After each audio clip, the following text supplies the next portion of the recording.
Here's the thing. I know you hate selling because you think it means being needy or pushy.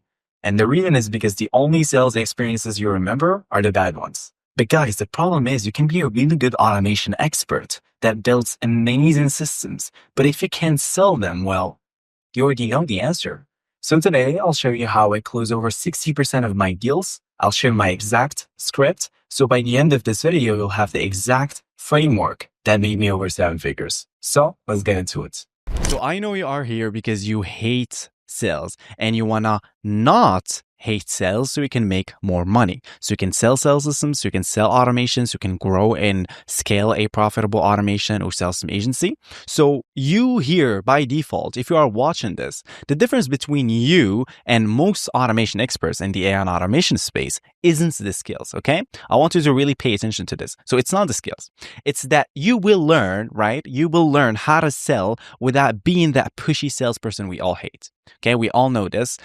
We all hate that salesperson that tries to convince you to, like, have you ever had this? I'm pretty sure you do. Like, you had somebody that tries to convince you. It's like, ugh, like you don't like when someone tries to get you to buy something that you don't like, right? And we all hate these sales. There's these pushy salespeople. Okay. By the way, if someone like is a hardcore salesperson, they're a hardcore salesperson because they don't know how to sell.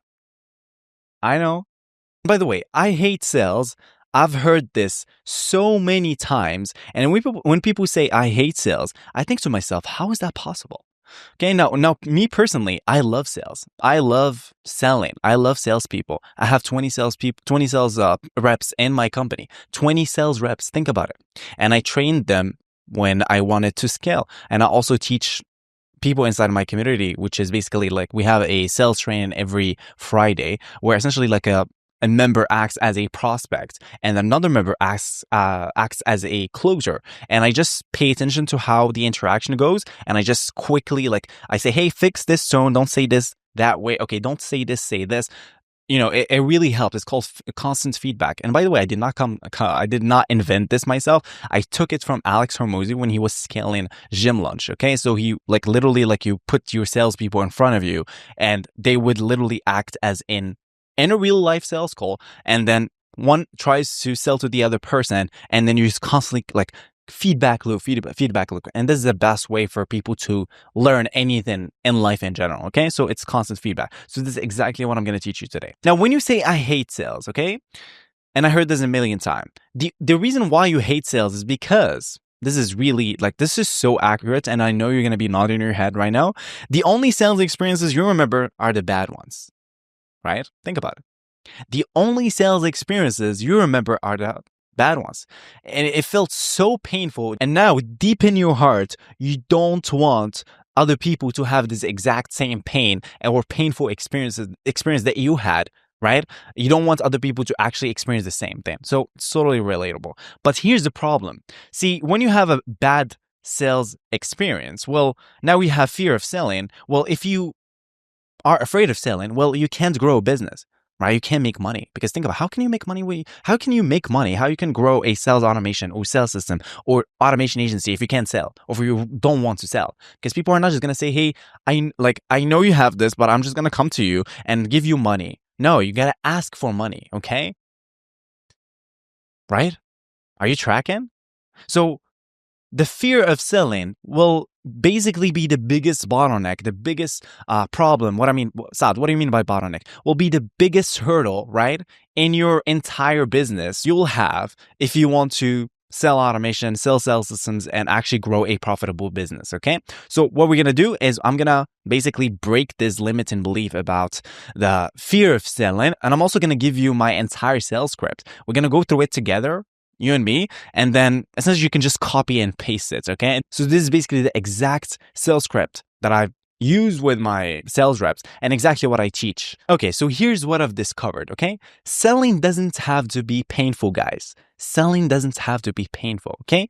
And let me explain why. Selling simply is not convincing, okay? Trust me, when I knew and I understood deeply in my heart that selling is not convincing, I started to love sales, and you will start to love sales too. Everything changed. Like, it changed my life for the rest of my life, and this is exactly what's going to happen to you. It will change your life for the rest of your life, and you will actually start making money. build a profitable sales automation or sales system or automation agency or automation business in general, okay? Because obviously if I kept on thinking that selling is convincing, of course I would hate selling. Like I would have never grown my agency. I would have never grown my sales agency to 139K a month because I don't want to convince anybody to sell, right? So first of all, we need to understand that selling is not, I'm going to put that on all caps, is not convincing. Selling is not convincing. Selling is persuading, okay? What is the difference, Saad? Let me explain. Convincing is when I try to get somebody to do something for me for my own reasons, okay? This is what convincing is. This is what makes you like feel this icky, like I don't want to convince anybody. But persuading is when I help somebody make a decision that they truly want deep in their heart for their own reasons, okay? All I have to do, right? All I have to do, guys, is to just tap into these reasons and show them why my automation or sales system or solution, right, is going to get them to that outcome or payoff. Once they understand it clearly, once you can define it clearly, people cannot buy. They have to buy. Okay? Because you're not trying to convince anybody. The pain is already there, right? Like the pain is already there. You're just trying to discover it and show them how your sales system or your automation is going to help them get that outcome or payoff. Okay? When you explain this clearly and you communicate it clearly, well, you're not convincing, right? Because they know that they're feeling that pain that costing them money, time, and energy, or even all of these three things. Okay? So I want you guys to understand that you do not need to be needy or pushy. You just have to uncover all the pain points that your prospect that is interested in working with you or buying your sales automation, sales system, or automation, whatever, they just need to understand that they're going to get that payoff. And if they don't get that payoff, well, it's costing them more money, more time, and energy, okay? So let me walk you guys through the exact sales script, okay? I'm literally going to lay it down and we're going to go through it step by step. Okay, so the first step we're going to do is build report. Okay, so this is the first step. Okay, so let's imagine you are in a sales call. Okay, you've been doing outreach, right? Whatever, like there's somebody who is interested in your automation sales system. They are willing to hop on a call with you, right? So let's say you're on a call, right? You are in a call. Well, the first thing you want to do is build reports, okay? You want to build reports, and it's usually going to take you like 3 to 5 minutes. So building a report, 3 to 5 minutes. Saad, what does that mean? Let me explain. So when somebody hops on a call with you, you want to thank them for their time, okay? Obviously, you have to thank them for their time. They literally took time out of their day and they want to listen to you, right? Deep down, they're pretty much a little bit interested because, as you can see, they took time out of their day to listen to you. So you want to thank them for that. You say, hey, thanks for getting on a call with me today. They're going to be like, yeah, for sure, etc., etc. And then here's the next question. You say, hey, what made you hop on a call with me today? Okay, what made my outreach stand out? Okay, so what is this? Well, we're transitioning into the second thing, which is, this is to pain discovery. And it's usually 5 to 10 minutes. Okay, this is pain discovery. So you say, hey, thanks for getting on a call with me. What made my outreach stand out? What made you hop on a call today? Usually founders receive so many emails, so many outreach messages every single day. What made my outreach stand out? Okay, so why are we asking this question? Because we want to transition into pain discovery. So your prospect is going to be like, well, yes, I received this good email from you, right? Assuming you're watching my channel and you're using the exact copywriting principles that I teach, right? And AI personalization that I teach you. So here's what they're going to say. They're going to be like, yeah, your email did stand out and I want to know what you have for me, okay? I want to know how you work, how you guys work, etc., etc. So this is good because it's called pain discovery. And when prospects or humans in general hear themselves explain the reasons why they came to the call or why they said yes to any proposition, well, they're more likely to say yes at the end of the call or more likely to buy from you at the end, okay? So let me just give you another recap. They hop on a call. You say, hey, thanks for getting on a call with me today. What made you hop on a call? What made my outreach stand out? Usually decision makers or founders get tons of outreach messages. What made mine stand out? After that, we'll use the same formula that I've used, okay? Which is Wait for this. Addressing the big question, which is the pricing, okay? Now, contrary to popular belief, people would be like, well, understand their problem, their business problems, then present the solution, then ask for the pricing. No. This, like, founders are so used, or decision makers that are interested in working with you, with your automation agency or sales agency, are so used to hearing the price, or to be honest, in any business, really, like in any business, decision makers are so used to hearing the pricing question at the end of the call. Now, we don't want that, okay? What we want is we want to front load that. We want to address the big question. We want to address the elephant in the room. First 3-5 minutes, build reports, 5 to 10 minutes, pain discovery. Like this is going to take you like 1 to 3 minutes, right? Or let's say this is going to take you 1 to 2 minutes, which is you address the big question. You say, hey, usually the clients that we work with invest starting from an X amount of dollars to X amount of dollars. Okay, so this acts as a pattern disrupt. Okay, they're so not used to hearing somebody literally like front loading the price from the get-go.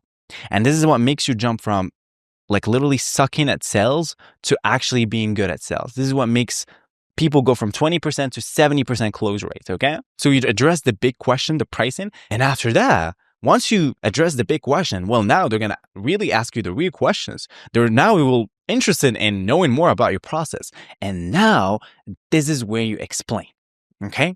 Because now you left your biggest, like the trump card after asking for the price. Because after that, people are going to be like, okay, well, explain to me why it costs that much, right? And now this is where you shine. But if you go through this entire presentation, explain to them how your system works, well, all of this, what you're going to get, and at the end, they're going to be like, okay, this is how much you're going to pay. Well, when it comes to objection handling, they're going to be like, okay, why do you think I should pay for this? Well, you have nothing left in the tank because you essentially just told everything. Okay, so address the big question. So once that's done, they're going to be like, okay, I want to understand more about this. So now you explain again. This is super important. Fourth thing is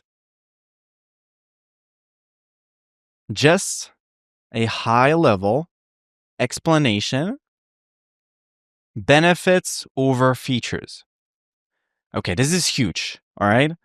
Most people who try to sell automation, they're like, me. It comes from their heart. Me. This automation, this. But guys, drop the me, change it to you.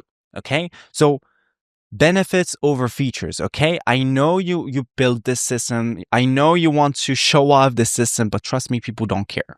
That's a cold hard truth. Decision makers don't care about your features. They care about the benefits that they're going to get. So just a high level explanation, and always make sure you talk about the outcome that they're going to get after working with you. Okay. So in our case, we're selling sales systems. Well, the outcome is going to be intros and conversations with decision makers that are interested in their current service or offer. That's it. Okay. So this is the payoff that they're going to get.